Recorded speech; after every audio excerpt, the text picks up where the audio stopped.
इस वीडियो में हम पढ़ेंगे रोम्बस, स्क्वायर और रेक्टेंगल के बारे में। तो स्टार्ट करते हैं रोम्बस से। तो रोम्बस क्या होता है? रोम्बस देखो कुछ ऐसी फिगर होती है, मतलब कि एक पैरेललोग्राम टाइप ही होता है, बस इसमें कुछ डिफरेंस होता है पैरेललोग्राम से। मतलब कि जैसे ये एक रोम्बस है ए बी सी डी, तो इसकी प्रॉपर्टी होगी कि इसकी सारी साइड इक्वल होती है। मतलब कि A B will be equal to B C, will be equal to C D and that will be equal to A D. मतलब कि इसकी चारों साइड इक्वल होंगी। साथ ही साथ इसकी अपोजिट साइड्स पैरेलल होती है। तो A B will be parallel to C D and A D will be parallel to B C. तो कोई पैरेललोग्राम होता है, उसकी क्या प्रॉपर्टी होती है कि उसकी अपोजिट साइड्स पैरेलल होनी चाहिए, है ना। जैसे अगर ये पैरेललोग्राम है ए बी सी डी, तो इसके पैरेललोग्राम होने की ये कंडीशन होती है कि ए बी पैरेलल होनी चाहिए सी डी के और बी सी पैरेलल होनी चाहिए ए डी के। तो ये कंडीशन रोम्बस में भी होती है, बस रोम्बस में एक एक्स्ट्रा कंडीशन होती है कि इसकी सारी साइड्स इक्वल होंगी। पैरेललोग्राम में क्या होता है कि सिर्फ अपोजिट साइड इक्वल होती है, बट रोम्बस के अंदर इसकी चारों साइड इक्वल होती है। तो ये डिफरेंस होता है रोम्बस और पैरेललोग्राम में। इसके अलावा एक और डिफरेंस होता है कि पैरेललोग्राम की जो डायगनल्स होती है वो क्या करती है, एक दूसरे को बाइसेक्ट। मतलब ये वाली साइड इस साइड के इक्वल होगी और ये जो साइड है वो इस साइड के इक्वल होगी। तो रोम्बस में भी कुछ ऐसा होता है। रोम्बस की भी जो डायगनल्स होती है वो एक दूसरे को बाइसेक्ट करती है। मतलब कि ये साइड इस साइड के इक्वल होगी और ये साइड इस साइड के इक्वल होगी। साथ ही साथ इसके अंदर एक और चीज होती है कि ये बाइसेक्टर तो होती है, साथ साथ ये परपेंडिकुलर बाइसेक्टर होती है। मतलब कि ये इंटरसेक्ट करेंगी 90 डिग्री पे। तो ये जो चारों एंगल होंगे ये इक्वल होंगे 90 डिग्री के। मतलब कि जो इसकी जो डायगनल्स है ना, जैसे कि ये दो डायगनल है इसकी रोम्बस की, तो ये दोनों एक दूसरे को बाइसेक्ट भी करेगी। बाइसेक्ट का मतलब इक्वल पार्ट में डिवाइड करेगी, साथ साथ ये परपेंडिकुलर बाइसेक्टर होगी। मतलब कि ये 90 डिग्री पर बाइसेक्ट करेगी। तो ये जो चार एंगल बनेंगे ये इक्वल होंगे 90 डिग्री के। अब हम पढ़ेंगे रेक्टेंगल के बारे में। तो रेक्टेंगल तो आपको पता ही होगा कि इसकी अपोजिट साइड्स होती हैं पैरेलल।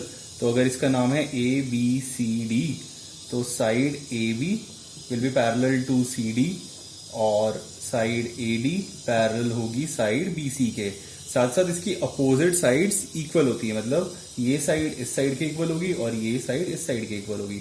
तो हम लिख लेंगे A B will be equal to C D and A D will be equal to B C. तो किसी भी रेक्टेंगल की ये प्रॉपर्टी होती है ना। ये कंडीशन जब फुलफिल करता है तभी वो क्वाड्रिलेटरल रेक्टेंगल बनता है। तो ये प्रॉपर्टी होती है। साथ साथ इसके जितनी भी एंगल्स होते हैं वो सभी 90 डिग्री होते हैं। तो angle A will be equal to angle B will be equal to angle C and that will be equal to angle D. और इन सभी की वैल्यू होगी 90 डिग्री। और इसकी क्या प्रॉपर्टी होती है कि इसके अंदर जो डायगनल्स होंगी वो एक दूसरे को बाइसेक्ट करेंगी और इसकी सारी डायगनल भी इक्वल होती है। मतलब पहले तो देखो ये होता है कि रेक्टेंगल की डायगनल्स इक्वल होती है, तो ए सी इक्वल होगी बी डी के और ये दोनों एक दूसरे को बाइसेक्ट करेगी। मतलब ये साइड इस साइड के इक्वल होगी और इस साइड के भी इक्वल होगी और इस साइड की भी इक्वल होगी। तो इसका मतलब AO will be equal to BO will be equal to CO and that will be equal to DO। तो इसकी जो डायगनल्स होती है पहली बात वो इक्वल होती है और एक दूसरे को बाइसेक्ट करती है। तो ये होता है एक रेक्टेंगल। रेक्टेंगल और पैरेललोग्राम में थोड़े से डिफरेंस होते हैं। जैसे देखो पैरेललोग्राम में बस ये होता है ना कि अपोजिट साइड इक्वल होनी चाहिए और पैरेलल होनी चाहिए। अगर एक पैरेललोग्राम के अंदर सारे एंगल 90 डिग्री के हो जाएंगे तो वो पैरेललोग्राम से रेक्टेंगल बन जाएगा। यही डिफरेंस होता है। अब आखिरी जो शेप है वो है स्क्वायर। तो स्क्वायर कुछ ऐसा होता है कि उसकी सारी साइड इक्वल होती हैं, साथ साथ उसके सारे एंगल 90 डिग्री होते हैं। तो रोम्बस और स्क्वायर में यही डिफरेंस है। जैसे जो डिफरेंस रेक्टेंगल और पैरेललोग्राम में होगा ना, तो वैसा ही डिफरेंस रोम्बस और स्क्वायर में होता है। रेक्टेंगल में भी देखो सारे एंगल 90 डिग्री के होंगे, स्क्वायर में भी सारे एंगल 90 डिग्री के होंगे। बट रोम्बस और पैरेललोग्राम के अंदर जरूरी नहीं होता कि एंगल 90 डिग्री के हों, वो कुछ भी हो सकते हैं। साथ में स्क्वायर की सारी साइड इक्वल होती हैं तो रोम्बस की भी सारी साइड इक्वल होती हैं। रेक्टेंगल की अपोजिट साइड्स इक्वल होती हैं, पैरेललोग्राम में भी अपोजिट साइड्स इक्वल होती हैं।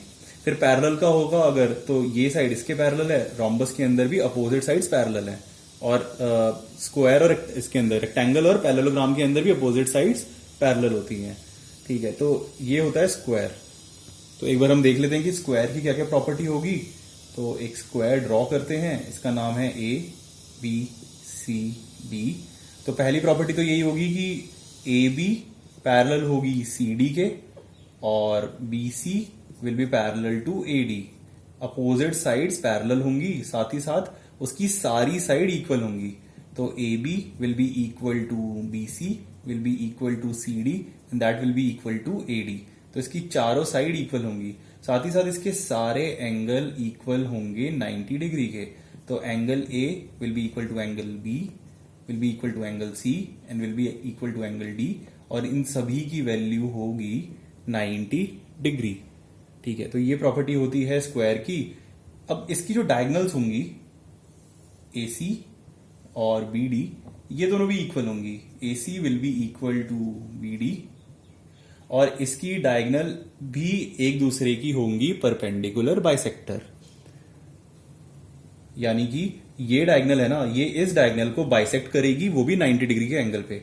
तो ये एंगल बन जाएंगे 90 डिग्री, और ये साइड इस साइड की इक्वल होगी, और ये साइड इस साइड की इक्वल होगी।